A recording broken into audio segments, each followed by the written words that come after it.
2 పెళ్ళిళ్ళు తప్పనిసరిగా చేసుకోవాలి. లేదంటే అక్కడ జైల్లో చెప్పుకూడు తప్పదు. ఇక వీడియోలోకి వెళ్లే ముందర ఈ వీడియోని లైక్ చేసి మన ఛానల్‌ను సబ్స్క్రైబ్ చేసుకోండి. మన దేశంలో మొదటి భార్య అనుమతి లేకుండా రెండో పెళ్లి చేసుకుంటే నేరం. మన దేశంలోనే కాదు ప్రపంచంలో చాలా దేశాలు ఇదే రూల్‌ను ఫాలో అవుతాయి. కానీ ఆఫ్రికా ఖండంలోని ఎరిత్రియా అనే దేశంలో ఖచ్చితంగా రెండో పెళ్లి చేసుకోవాల్సిందే. ఇది కేవలం అక్కడ ఆచారమే కాదు, అక్కడ చట్టం కూడా.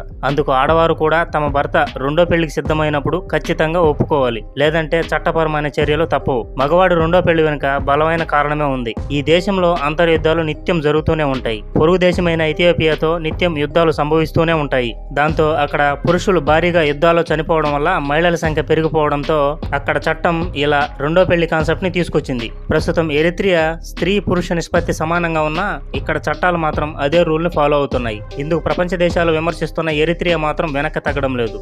ఇందుకు మీ అభిప్రాయం ఏంటో కింద కామెంట్ బాక్స్ లో తెలపండి. అలాగే ఈ వీడియోను లైక్ చేసి మన ఛానల్ ను సబ్స్క్రైబ్ చేసుకోండి. Thank you for watching.